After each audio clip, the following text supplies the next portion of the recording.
Hi, Mike Gould here, Mayor and founder of Hounds Town USA, home to the happiest dogs on earth. Welcome to Hounds Town Television, our podcast. Joining me today is, of course, the very lovely Jackie Bondanza, our president, and our faithful sidekick, Canito. So Hounds Town TV is a podcast that we broadcast for our franchisees and our different things that we're doing. We're primarily we're a fully interactive daycare. We have some special guests specifically today joining us. They're friends and business partners from Bergen County, Hounds Town, Bergen. And Jackie's going to introduce them, see what's happening in Bergen. We're really excited to have them on board. They're part of our now dysfunctional Hounds Town family officially. So yeah, they were crazy enough to sign on the dotted line. Right. We don't know what's wrong with them. So we're having a lot of fun with them. They bring a certain energy to our franchise system that is really incredible. So we're going to welcome them to our Hounds Town Television podcast. So Steve and Anthony, welcome to our show. How's things down in Bergen? We have dogs. We're playing with dogs all day, so can't complain. That's good. Now, I see a cup.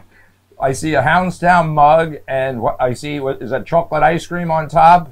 Exactly. Yeah. All right. Well, it's one of our biggest jobs for the day, picking up chocolate. Right. Poopa scooping is good, right? Poopa scooping. Yeah, that means we're busy. That's right. It's like gold. Right. Okay, so Steve and Anthony, so you guys joined our system back in February, and then you opened your location just this past September. So you've been in business now for 3 or 4 months. So tell us a little bit about your location, where it is, what you offer, and all that good stuff. Well, we are located in central Bergen County, one of the wealthiest counties in New Jersey, so we have a pretty high standard to keep up with. We have other daycares in our area. We're an 8,000 square foot retail, grooming, daycare, and boarding facility, so we're able to get all of the businesses in. We actually have a pretty large footprint, so it's been a great way to start. We sit on a main street, so we're getting a lot of activity from people driving by and just really being involved in the community. Yeah, we have a pretty open layout. I mean, the location we have now originally was built as a bowling alley, so in the back's pretty big, so there's a lot of space for the dogs. It's been going pretty well. Right. Well, one of the things we're most proud of as our Hounds Town franchise is our ability to have dogs fully interact from morning to night, and I kind of like to consider that what separates us from competition and other franchises or other pet care facilities. And of course, as you said, I know your facility is big, beautiful, and one of the most important, it's safe and sanitary. So these are the elements that our franchisees bring, and we couldn't be more delighted to have you. What has been? You've only been open for a couple of months now. We just lost our faithful companion. What is been your experience? And I know there's a lot of owning a small business comes with a lot of challenges. What would you say has been your biggest challenge so far since you've opened? Well, that's a good question. Since this industry is a little bit different than some industries and it's relatively new, one of the biggest challenges we found, especially in the beginning, was making sure that ourselves and our staff were properly equipped to take care of the dogs. It's a very personal industry, and we want to make sure that the dogs are as well taken care of as they can be in a safe environment. So making sure that we were able to get the proper staff, making sure we were able to have them properly trained has been a challenge, but because we went with the franchise model and Hounds Town offers such support, it made it easier when it comes to the dog behavior and the training and able to group the dogs since we do it a little bit differently. We put them into smaller play areas based on their size, their temperament, their age, personality, and build little play packs. But, one of the biggest challenges has been making sure that the entire facility and the staff has been properly equipped for that. Yeah, and I think just with the general, when you start a new business, you're not starting out with 100 dogs for the first day. So, the model takes some time to build, and just making sure that we're really spending time and having you guys come out and support us with ongoing training and to make sure our team that what they learned they didn't forget and that they're really making their skills even stronger than they were at the beginning. Making sure our skill level and the staff's skill level grows with the amount of dogs that we get. Right. Well, that's a good Right. point. Definitely good point. Yeah, so organic growth is sometimes what we're looking for. It's not like opening a restaurant where you want lines of people outside. Right. So we expect that. One of the things I pride myself in the system, and I think is really a great benefit to the community, is we don't breed discriminate, right? We don't ban certain breeds. We take every dog into consideration, obviously. As you said, we temperament test all dogs, but we certainly don't discriminate against dogs of any size or age. If they fit our profile or they fit our temperament test, do you see that as a benefit in Bergen to the community? And I know you guys work extensively with shelters. Do you see that non-discrimination policy as a benefit? Yeah, 100%. I think, coming in as a newbie in the community, people want to know what you're about. And the fact that we don't breed discriminate and we take every breed as one has been a huge benefit, especially in our area. We have a ton of pitty mixes. We're in an area where rescues and shelters are very popular. We don't buy our dogs, we adopt. And, most are pitty mixes. And they have been, honestly, the best dogs that we've had. It's funny when, people see them playing, they're actually happy that we have them. And I think it's been a really great way to acquire new customers because they see that we're real people and that we don't discriminate. Right. Yeah, definitely. Some of our competition, they won't take pit bulls or larger dogs. They say they're afraid to handle them. So when people come in here and they see that we do, they're very happy. The shelters, rescues that we're helping are also very happy because a lot of these dogs are very, very friendly. They're energetic. They're good with other dogs. We have to give them a chance. And that's why we do the temperament evaluation to make sure that they are dog friendly. But if they are, we don't see a reason to not let them in. So what do you, sort of going off of that, what do you like about Hounds Town? I know you both, along with myself, have been customers of other dog daycare facilities in the past before you came across Hounds Town. So what do you view as franchisees as different about Hounds Town than other pet care facilities? Just our behavior grouping model and not having, you traditionally go somewhere and there's big dogs and small dogs. Right. My dog can't play with 50 big dogs. It's too much for him. Yeah. It overexcites him. And the fact that we really have the ability, because we have more thought out play groups, it really gives our dogs the benefit of enjoying their time here.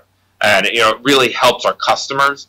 I would say that's definitely something when they walk in and say, wow, you're really putting the time into my dog. You're not just throwing them into a classroom and saying, here, go have fun. It really hits home and shows them that we're professionals in the industry. Right. That's a great point. We're going to take a quick break, come back, and pick up on where we just left off regarding what makes us bad, what makes Hounds Town USA different than our competitors. We'll be right back, folks. Hi, Mike Gould here, Mayor of Hounds Town USA, home to the happiest dogs on earth. We have fully interactive doggy daycare, safe and secure overnight camping, professional grooming, expert training for your dog. Come. Don't leave your pet home alone. Have a happy and well-exercised dog with a visit to Hounds Town USA. Visit us online at houndstownusa.com for a location near you. Call today. Tell them the mayor sent you. Get a free trial day. Mike Gould back again at Hounds Town Television. My lovely co-host, Jackie Bondanza, our faithful companion, has disappeared, Benito. So before the break, we were talking to our friends Steve and Anthony down in Bergen. They are a new franchise system there, and we were discussing the pros, the cons, what they like, what they dislike. What separates Hounds Town USA from our competitors, which there's many out there. One of the things we talk about in our business model, of course, the adage that the customer is always right is true.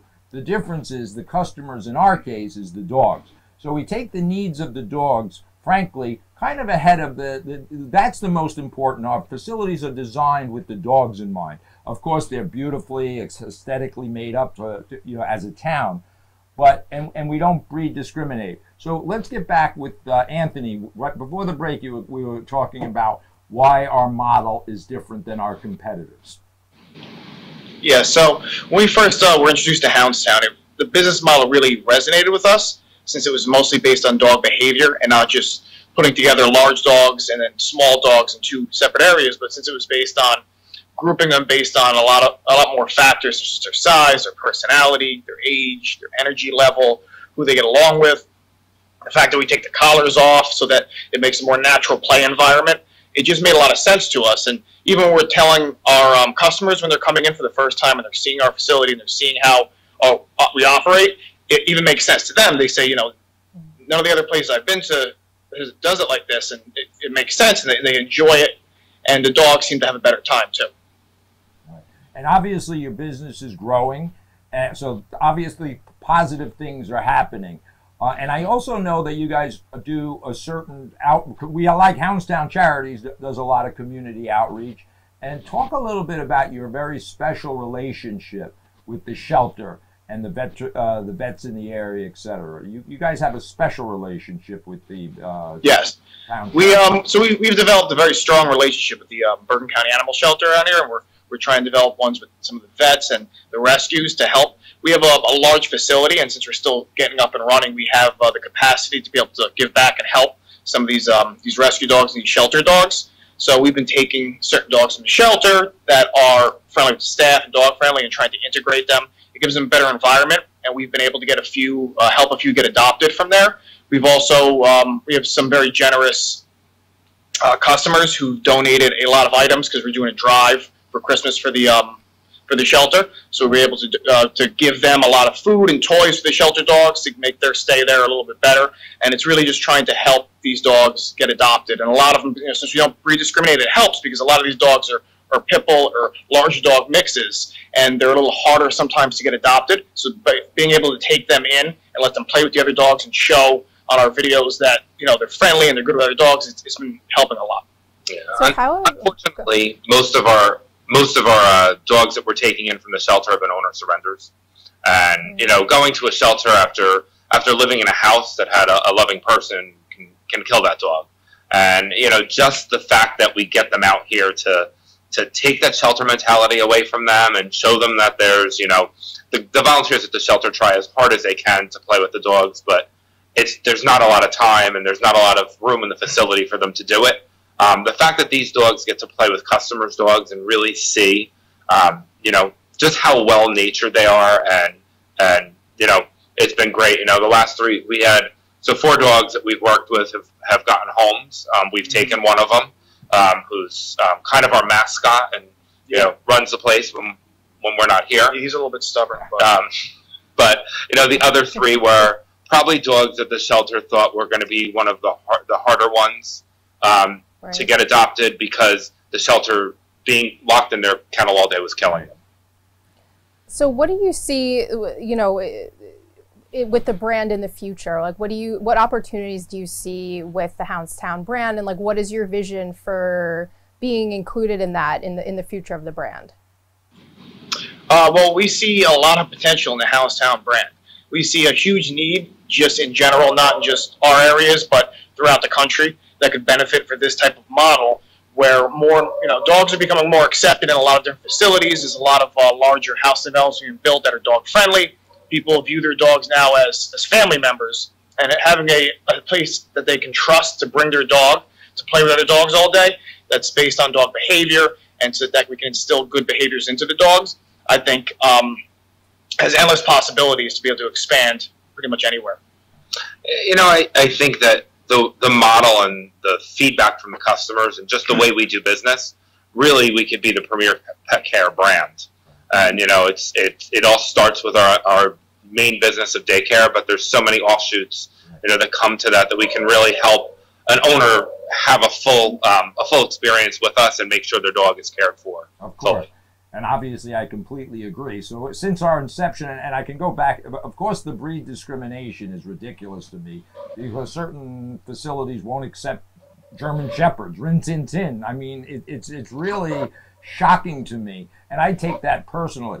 Since our inception, we've cared for over 1 million dogs. We've had 1 million dogs coming in and out the door. We've never breed discriminate, as you said earlier. Some of your best dogs are those that would normally be discriminated against, not only by other pet care facilities, but actually insurance companies. So I find that all ludicrous.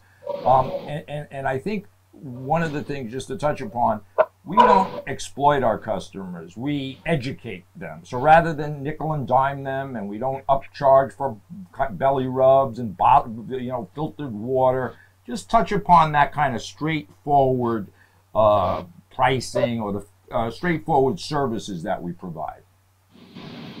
Yeah, so we try to be very, very transparent with all of our customers coming in on what the dogs are going to expect and what the cost is for the different services. We don't upcharge. We don't have hidden fees. They pay for the day of daycare or the boarding or the grooming. It's very upfront. Our pricing is here posted in our facility. It's on the website, and we tell them once they first come in the door what to expect. We even have paperwork for them to look at to see what to expect from daycare if this is the first time the dog's been to any type of daycare, and we try to just really be open on how the dog has been doing here when they are here, so there's no nothing unexpected happens, and they know kind of how their dog is enjoying themselves here. Yeah, and I think it's communicating those services, communicating what the benefits are from being here with us that really makes the impact on the customer. A lot of times they'll come and ask about daycare and say, how long is my dog separated from the other dogs? Because that's what they think daycare is, because that's happened to them at other pet care facilities, and they like the fact that we post videos of them playing. They can see what their dog actually interacts like, and a lot of times when you call them and give them feedback, they totally understand it because they're watching it and they're seeing it. And they get the value from coming here, and I think that the team and the fact that they talk to other customers in lobby and share their experiences has really been a positive influence on how we do business. Right. So what are some of the benefits that you've seen in your 4 months of business? What are some of the benefits that you've seen the dogs experience from coming regularly to daycare?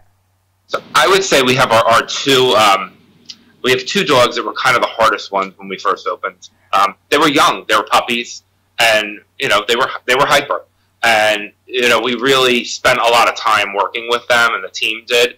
And they are our regulars. I would say that they're a married couple by this point. But a day doesn't go by that they're not here, and they are growing and learning. And it's very interesting to see how how they react with our team now. It's like family to them, and they come here and they want to stay, and they really enjoy it. But we've seen just the way they interact with other dogs has gotten so much better from being able to learn from them and watch other dogs play, and we got to watch them grow up. It's we find that our dogs are all in that 9-month to 3-year-old range, where that's what daycare is for. So they might be a little bit more energetic, lots of lab and husky and pit mixes. So the breeds are a little bit more playful. But watching them, I think, has just been a great experience for our team to really see the benefit of why a once a month daycare customer really isn't benefiting from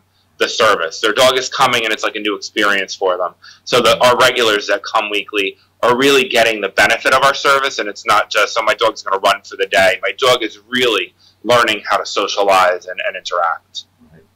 Well, I think that really hits the nail on the head. What we do is provide a service to the humans, but more importantly, we provide a real experience for a pack animal, which is a dog, who at home is not going to have the freedom to do what they do at doggy daycare, which is interact with a natural pack of other dogs. Just like children need to go to a playground and interact with children, dogs need this. So in my experience over the years, we've seen arthritic dogs get around much better. So there's not only a psychological benefit, there's a definite psychological benefit, but there's also a physical benefit of this exercise. And I'm certain your customers will tell you when they leave doggy daycare at the end of the day, they go home and pass out because of the interaction and their ability to be a dog. So I'm sure you've had those experiences. And as I said, it's an emotional experience for our customers, but it's also an emotional experience for us, as you're describing, watching these dogs grow, and some dogs may be a little shy and then they become. Just expand on that a little bit more, if you agree with that observation that you come to work every day. Oh, 100%. I think you nailed it when you said the emotional experience for the customer. And I think that, while we're caring for the dogs, our owners are very attached to dogs, and daycare for a dog is a pretty new experience. It's been around for years, but the popularity hasn't been as much as it is now. So it's just like explaining to them what daycare was or what football was when their kid went and started playing football. Right. And I think our customers have found that how transparent we are with them and explaining things to them and posting pictures. And if we do have a nervous customer and they want us to, email them a picture during the day of the dog, we make sure we do it so that they feel comfortable trusting their dog with us. And I think that's what we explain to them at the end of the day, is that we need them to trust us, to trust their dogs and our care, and we're trained in how to help them, and that's definitely going to make them feel better at the end of the day, and communicating helps. Yeah, it's something to see too when an owner comes in, it's their first time at daycare, the dog's young, hasn't a lot of experience with dogs, so the dog sometimes is also nervous, and it's interesting because we explain to them what we do. They give us a chance to bring the dog back here, and then you see the dog after a while kind of break out of his shell and then go from nervous to having the time of his life playing with all the other dogs. Then the owner gets to see that too. We post videos. They get to see through our window what's going on, and then it's a big moment for them too, because then they start to feel like, oh wow, this is actually a really good idea, and then the dog starts behaving differently at home too, more confident, not as energetic or crazy around the house. And it kind of really just instills what we're trying to do here. No, completely.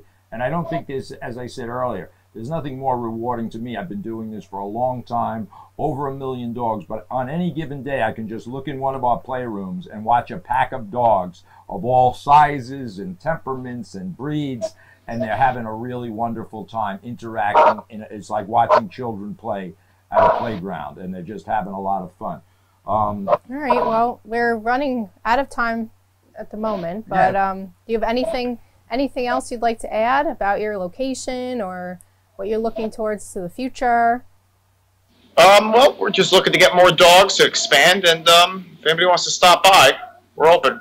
Stephen Anthony and Bergen, great guys. They really understand the dog brain. They've been very immersed in our training programs. They get it. And that's an important element. We understand the dog brain and we understand the human brain. Most importantly, we know the difference between the two. And if you ever have a chance to go visit Stephen Anthony in Bergen, they will give you their whole kind of explanation of what we do for the dogs and your pet. And of course, you can find them on social media, on Facebook at Hounds Town Bergen, or you can go to our website at houndstownusa.com. to find out more information on Hounds Town Bergen. So thanks, guys, for joining us. Great. Thank you. Guys. We'll talk soon. Thanks. Okay, bye. Bye-bye. All right, good. Well, I'm glad we got their input. And now this is a perfect time for our customer highlight, because it sort of piggybacks onto this theme of non-discrimination. So we recently had a customer at our Hounds Town Farmingdale location, a little dog named Scooter, 14 years old. He's in a wheelchair. So his parents came into the lobby of Hounds Town Farmingdale a couple weeks ago. They were very upset, and they said to Jen, the owner, they said, our dog Scooter just got turned away from another corporate pet care facility because he's in a wheelchair, and they said that they couldn't accommodate him, and because he's old. So Scooter, of course, because we don't discriminate against dogs for anything, including age or disability, Scooter comes into Hounds Town and he gets in the play group with his little wheelchair, and he's wheeling around the play group and, interacting with the other dogs. So, it's just a nice story to be able to know that we here at Hounds Town can accommodate dogs like Scooter. He may have required a little more attention than the other dogs, but all dogs are welcome here as long as we feel the staff can really accommodate them. They'll have a safe, happy experience, and the staff can take care of it. But those are very heartwarming stories, and in this day and age, dogs don't discriminate against each other. They don't know what they are or who they are. Humans project that, and I find it almost ridiculous that in this day and age, people discriminating against breeds, sizes of dogs, their physical handicap. We have three-legged dogs, blind dogs, deaf dogs. We take them all, providing they're going to have a good experience with us. That's the point. Not 100% of the dogs that come in are going to enjoy our Sometimes facility. It's too much for dogs that are older or that prefer to just, be couch potatoes. But 9 times out of 10, Right. any dog that comes into our facility is it's going to be a good environment for them. Right. And for our listeners, the earlier the better. When you start to socialize your dogs young is when they're going to develop. Right. Our problem dogs are dogs that have been isolated for Yes. 3, 4, 5 years, segregated for all the reasons we talked about. People don't understand the dog brain. So if the dog barks at your neighbor's dog, you may assume that the dog is unfriendly, but it's just not the case. Right. So when you bring them to a Hounds Town USA, we do a no-cost temperament test, doesn't cost you anything, Right. and we determine and we consult with the pet owner to let them know clearly what the Right. experience will be like. Yeah. And we've had very emotional experiences where we were able to accept dogs into our building, bully breeds, that the people at the end of the day were crying when their 3-year-old bully breed dog was allowed to, Right, or in a had group. a good experience in Yeah. a group of other dogs, which Right. is, of course, from my perspective, very natural. Right, They pack their dogs. that's what we are here for. That's So what we anyway, do. we Yes. got to wrap up. So we will we'll see everybody next episode. But don't forget to go to houndstownusa.com for any information about any of our 9 locations and counting now. And if you're interested in a franchise, go over to houndstownfranchise.com. We have tons of information about the costs, about the benefits, about anything you need to know about joining the Hounds Town franchise system. So we'll see everybody next week.